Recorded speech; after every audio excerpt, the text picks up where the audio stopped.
Morning class, I'm Wilkes from Wilkes Art School, and this week in the acrylic painting that we've been working on, we're going to introduce warmer colours into the foreground using some nice reds and yellows to really bring your eye forward into the piece. Then we're going to be working more in pastel on top of what we've already put down, tweak the sky a bit, and then our painting will be right on its way. Okay, let's carry on. So now I'm just going to wash in some of this cobalt violet, this is, just with some of the white.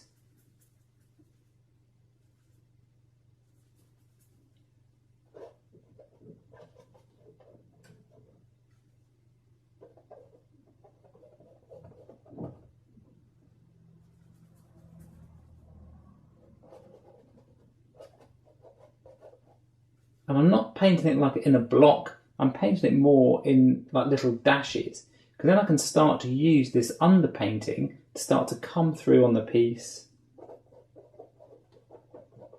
Because what we're doing is, in terms of Impressionist, and that's exactly what you're trying to get, an impression of what you're looking at. You're not worried about the details, you're just trying to get a general feel of it. You see on my paintbrush, you'll see that this side has still got all the green on, the other side has got more of the colour of the purple on. So when I'm working, I'll often kind of paint a bit, and then if it's a mingle in, you just kind of twist the brush, and you'll start to get these like more subtle mixes in your painting. Rather than constantly going back to your palette all the time, this one just helps you just to get those nice muted areas of your painting, rather than it just being like a solid block of colour.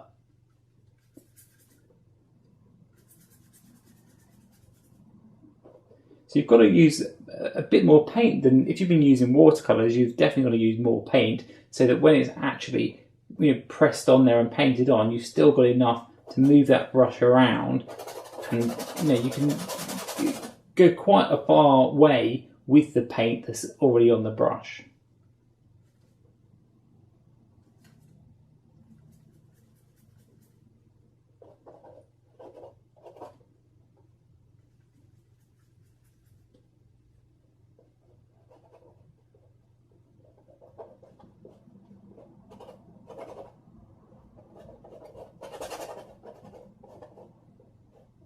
So because this colour here is quite close to what we're looking at for the final piece, what I'm going to do is go back over the sky a bit, get this colour a bit better, just so we can start to have a basis of how the painting's coming along.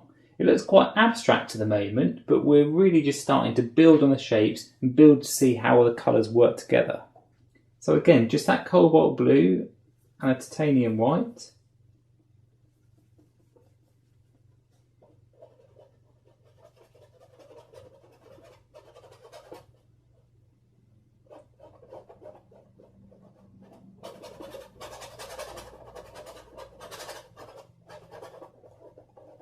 So again, if you want to twist that brush, get any of that colour into the sky, so it isn't just the one solid cobalt.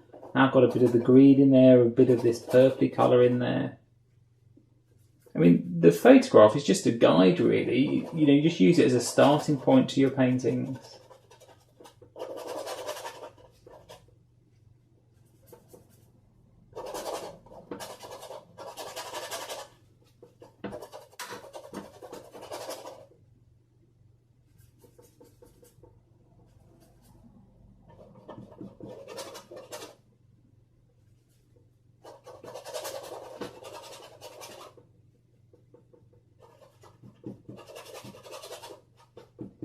Watch out when you're doing landscapes. Something to really be aware of is the top left or the top right, essentially the corners in your piece.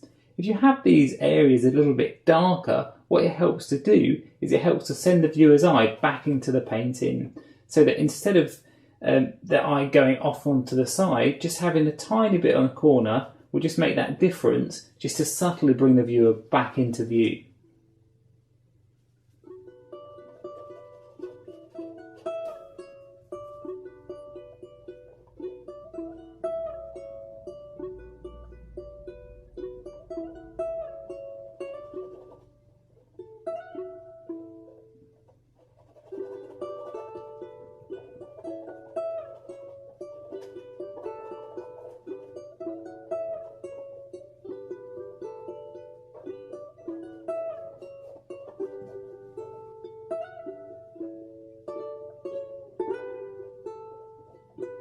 these areas of darker green, I'm just going to take the green and put a mix of the darker blue in. This is just the ultramarine blue. You see how it darkens it down nicely. And this is more very, very close to Viridian, which is what Monet would have used, which is a very dark blue-green.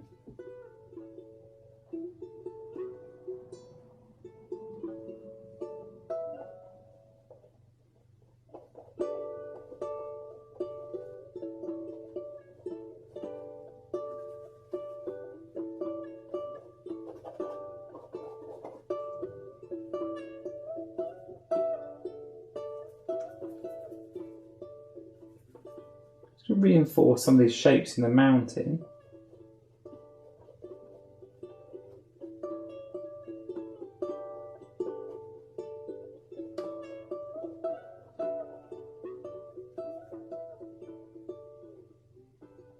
And again, try and move those colours around your painting.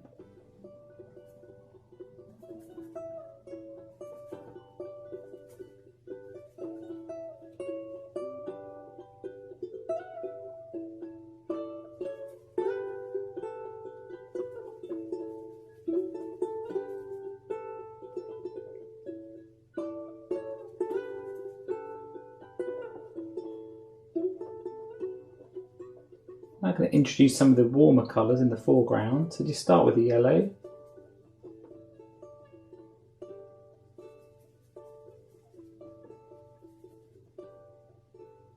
Again, I'm going to keep this watery to start with, just to wash it in.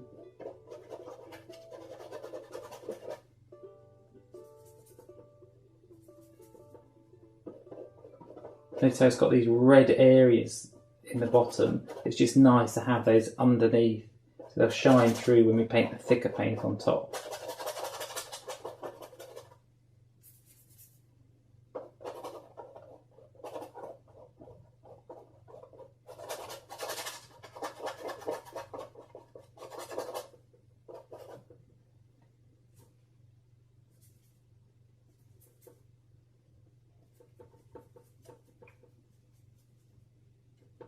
Adding that white is always going to pink out a colour. It's always going to go towards purpley or blue when you add white to any colour. So that's how we start to get this really nice salmony colour.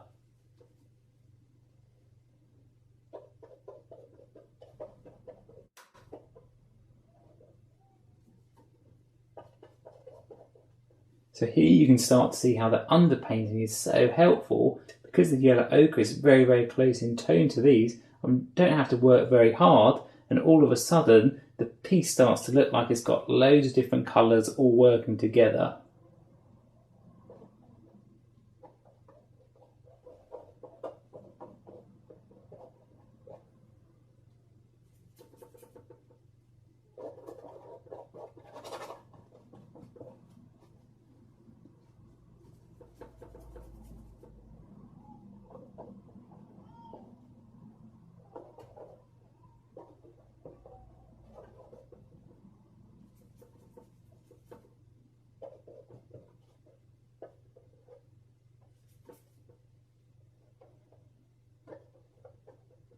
Add a bit more white.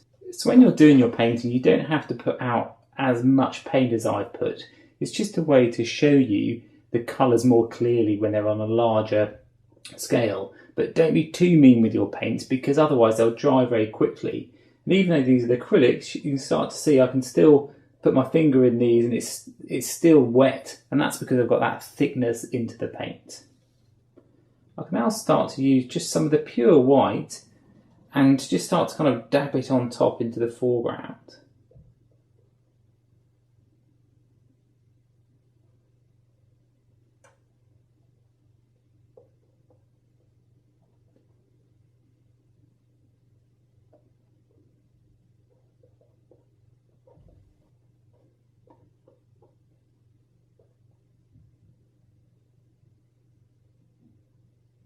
Even though I've got quite a lot of white on the end of the brush, I'm just holding it away from it and just gently kind of dabbing it on. I'm not kind of pushing it in too hard.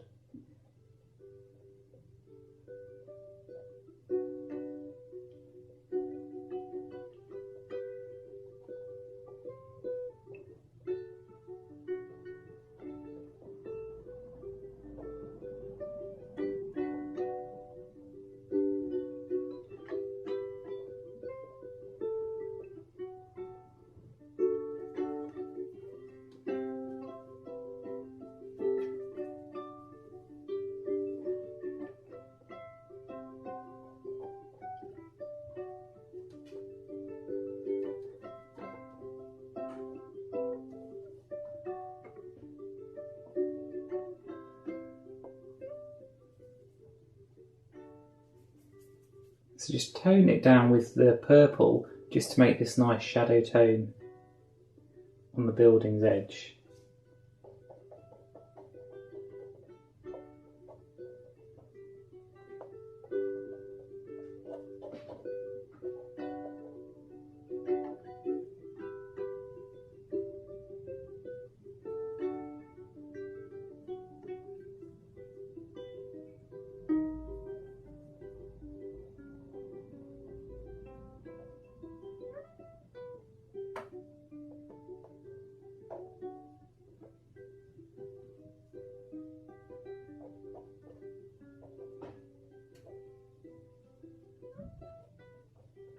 Just going to bring the green up to the edge of the building.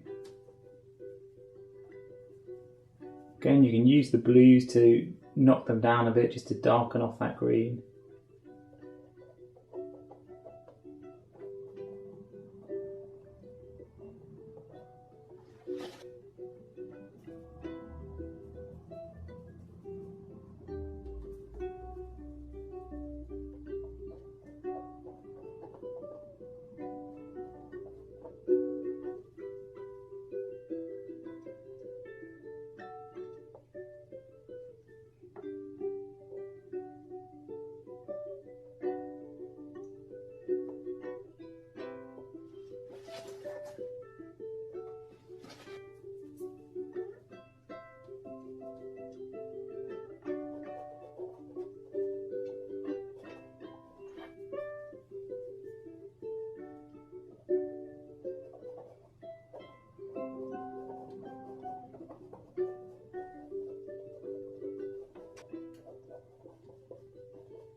Might even on this sky start to put a bit of that purple into it, just so it's not as harsh with the cobalt blue.